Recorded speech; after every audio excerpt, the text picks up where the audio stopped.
The idea started as a joke.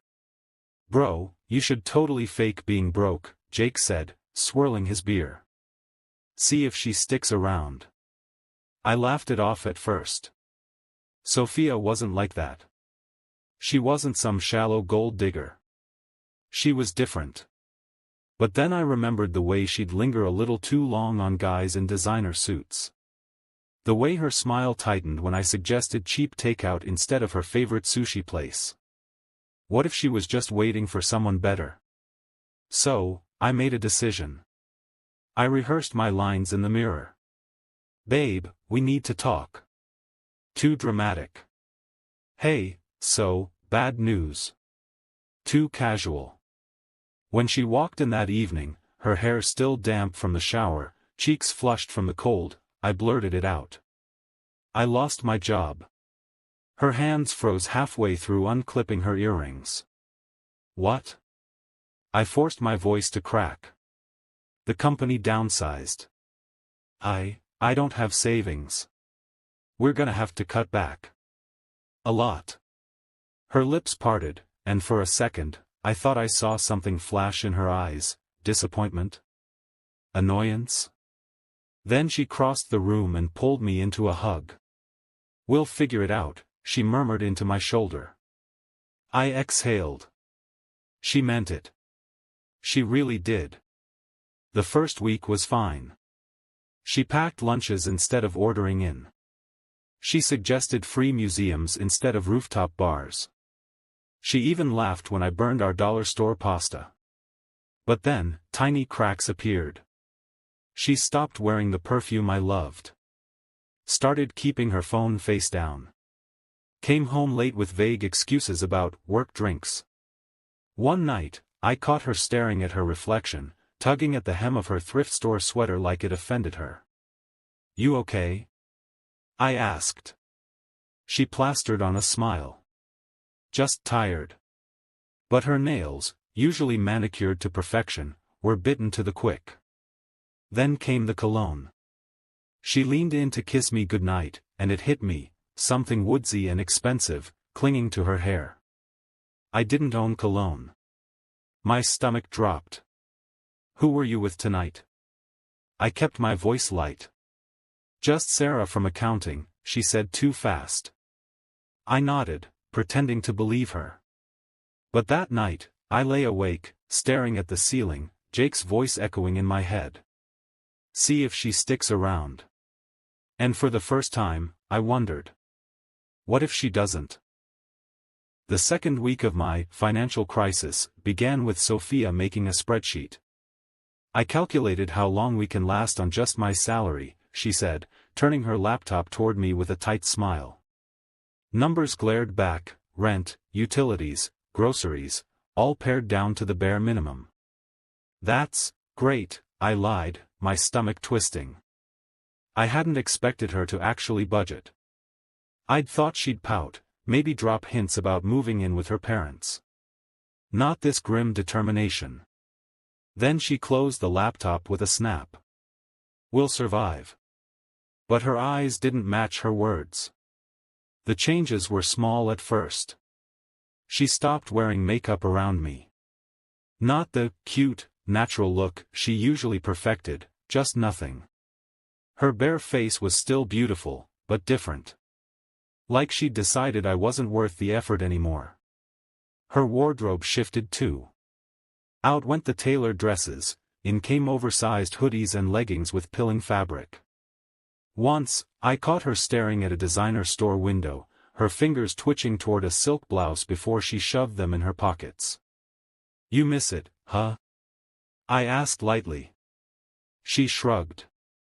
"Clothes are just clothes." But her jaw was clenched. Then came the overtime. 3 nights in a row, she came home past midnight, smelling of espresso and some fancy hand soap I didn't recognize. "Client meetings," she said when I raised an eyebrow, toeing off her heels, the same Louboutins she'd stopped wearing to save the soles. I picked one up. The red bottom was scuffed. "These look pretty worn for shoes you retired." She snatched it from me. "I had a presentation." Needed to look professional. At 11 p.m.? Her eyes flashed. Don't start, okay? I'm trying here. I backed off. But that night, I Googled her firm's client list. No late-night meeting scheduled. The final straw was Mark. I'd stopped by her office with coffee, a peace offering after our fight. Through the glass wall, I saw her leaning over some guy's desk, her hair falling in a curtain as she laughed at something he said. Then he reached up and tucked a strand behind her ear. My grip on the coffee tray tightened. She spotted me then, her smile freezing. Mouthed, 5 minutes. I left the coffee on the reception desk. When she texted later, sorry, got swamped. Rain check? I didn't reply. Instead, I called Jake. Remember that test you suggested? I hissed into the phone. It's working. Too well. The smell of his cologne hit me the moment I walked into our apartment. Not mine. Something richer, darker, like expensive whiskey and leather. It clung to the collar of Sophia's blouse when I picked it up from where she'd tossed it over the chair. My fingers tightened around the fabric. She emerged from the bathroom, steam curling around her, skin still flushed from the shower. Her eyes flicked to the blouse in my hand. A beat of silence. You're home early, she said, reaching for her moisturizer. Casual. Too casual. Who's Mark? The tube slipped from her fingers, hitting the tiles with a plastic clatter. She bent to pick it up, buying time. A coworker. Why? I held up the blouse. This smells like a Hugo Boss ad. She rolled her eyes. We had a client dinner. He sat next to me. Big deal. Funny. Your firm's Instagram posted the team lunch today. At a burger joint. I pulled up the post, thrust my phone at her. No Mark. No dinner. Her cheeks flushed. Not embarrassment, anger. Are you following me now? I don't have to. You're making it obvious. She snatched the blouse from me. God, you're paranoid. Ever since you lost that job, you've been. Don't. My voice cracked. Don't turn this on me. The air between us went electric. She exhaled through her nose, shoulders squaring. Fine. Mark's new. We've been working late on the Peterson account. A pause. He's just a friend. I barked out a laugh. Right. Like Daniel was just a friend to Jake's girlfriend? Her face changed then, something icy sliding behind her eyes. Wow. So that's what this is about. You think I'm her? I didn't deny it. She stepped closer, close enough that I could see the faint freckles under her foundation. You know what's sad? I've been eating ramen for weeks to make you feel better. Cancelled my Pilates membership. Even returned those boots I loved because I didn't want to rub it in. Her voice dropped. And you've been waiting for me to fail this whole time. The guilt hit like a punch. But then. Her phone buzzed on the counter. A notification lit up the screen. Mark, still on for tomorrow? 8 p.m.? I grabbed it before she could. Still on? What's this, Sophia? For the first time, she looked scared. Then her chin lifted. You want the truth? Fine. Mark's taking me to the Oak Room. Because unlike you, he doesn't test people he claims to love. The words hung there, sharp as shattered glass. I barely recognized my own voice. Pack your shit. The text came at 2:37 a.m. Unknown number, you should see who your girl really is. Velvet Lounge. Booth in back. Attached was a grainy photo, Sophia's hand resting on a man's wrist, her lips close to his ear. My thumb hovered over the image, zooming in on the champagne bottle between them. Dom Perignon. The same bottle I'd bought her for our anniversary when I could still afford it. I threw on yesterday's jeans and drove like a madman, my knuckles white on the wheel. The club was all dim lighting and velvet ropes, the bass thumping through my ribs. And there she was, Sophia, in that black dress, the one with the slit up the thigh she'd sworn was too fancy for every day. Her hair cascaded in loose waves, the way she used to wear it for me. The man beside her had his arm draped over the back of the booth, fingers brushing her bare shoulder. He looked like a GQ ad, sharp jaw, cocky smirk, tailored suit that probably cost more than my rent. I stormed over, knocking into a waiter. Glasses clattered. Sophia's head snapped up.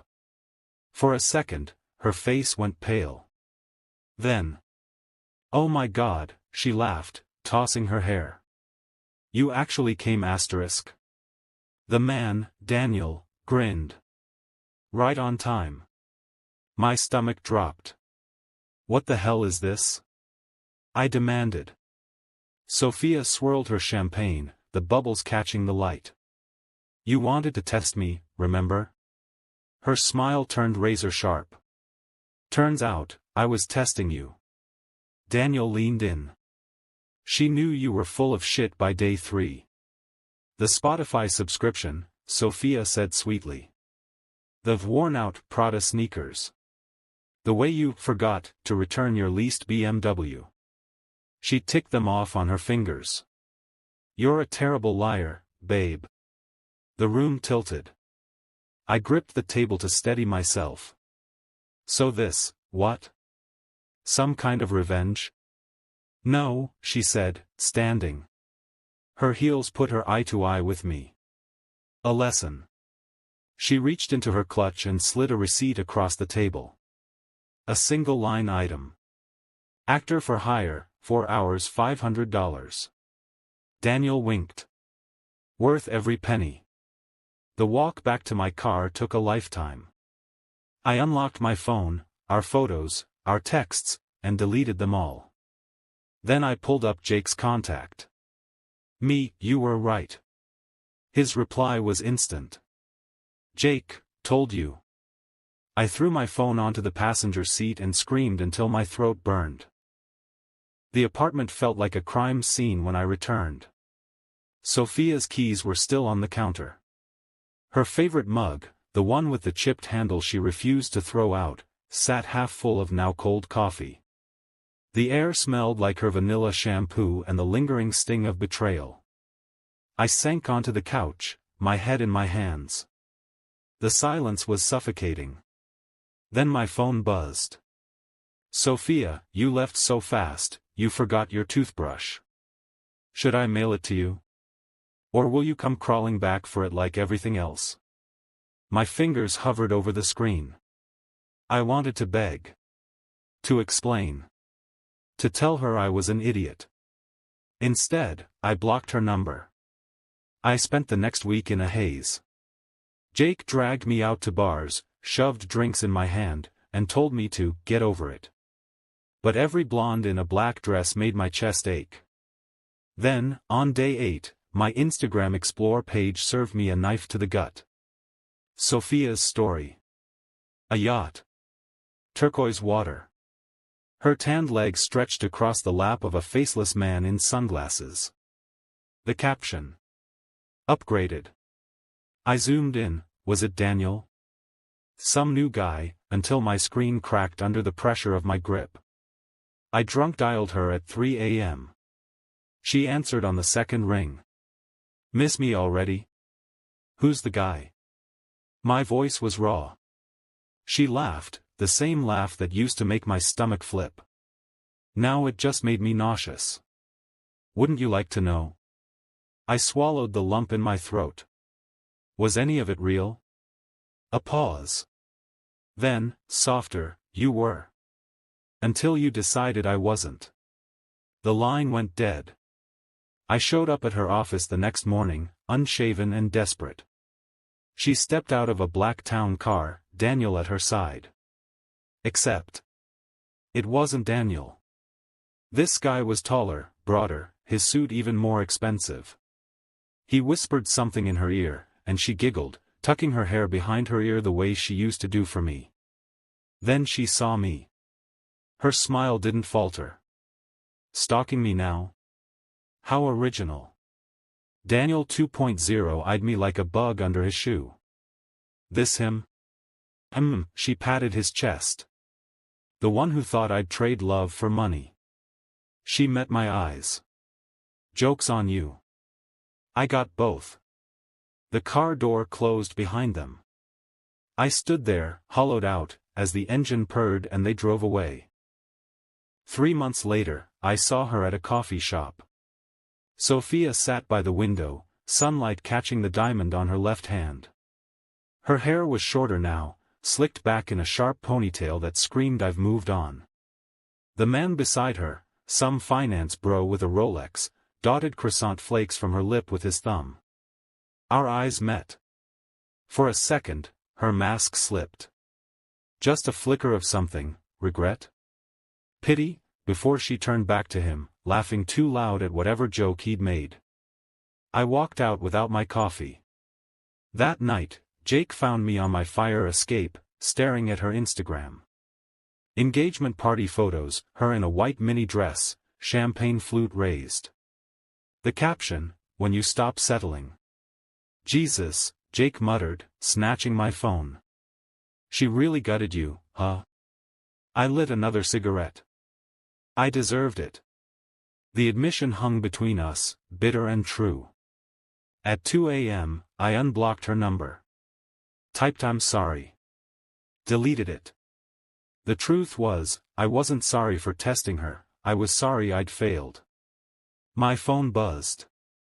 Unknown number, you always were a slow learner. I smiled for the first time in months. Game over. If you enjoyed this story, don't forget to like and subscribe.